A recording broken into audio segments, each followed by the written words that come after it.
Good morning.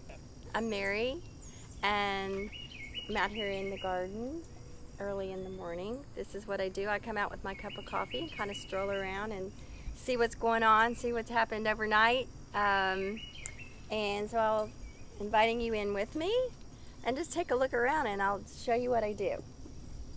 Most of my garden is perennials and herbs, many of which just grow naturally. I don't have to plant them. This is sort of a permaculture method. You try to encourage things that are going to be there anyway. It decreases the work, and it also decreases the pressure on the soil because the plants stay there all year long and they're nurturing the soil and the roots are being established. But I do like to put in some annual vegetables, flowers for the pollinators to come and do their work. One of my favorite annuals to add for the pollinators is the zinnia. Look at all the varieties of blooms that are on the same plant. In the fall, they will reseed themselves, so lots of times they come back without my having to plant them. Here's a plant you need to know about. I have this all over my garden, almost everywhere. You look everywhere and you see this beautiful thing. It's tulsi, or holy basil. And in India, this herb is known as the queen of herbs because it has so many uses and it is considered so essential to health and vitality in their culture. And the thing that amazes me about it is it's so resilient. It just really wants to be here. So as always, I'm in the process of learning more and more about it. Why has she come to be such a part of my life? Sometimes you'll find that these weeds / herbs do have strong and bitter flavors that most people aren't accustomed to, so they shy away from them.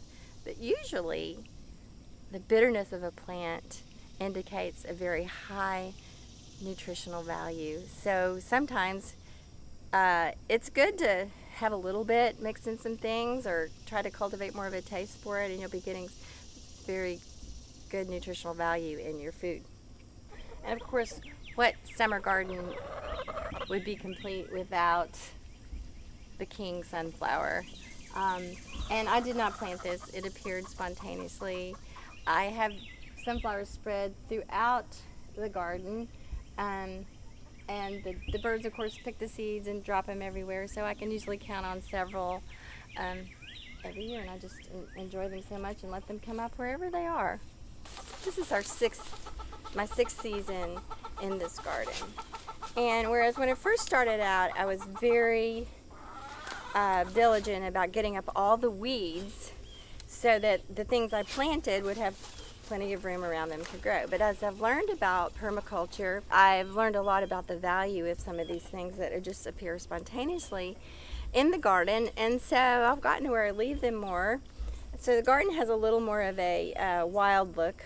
It's less work, it's better for the soil, and you get all kinds of wonderful, valuable plants that have these uses that maybe are not that familiar to most people, but we're all learning about them, and I'm happy to share with you what I've discovered here in my garden.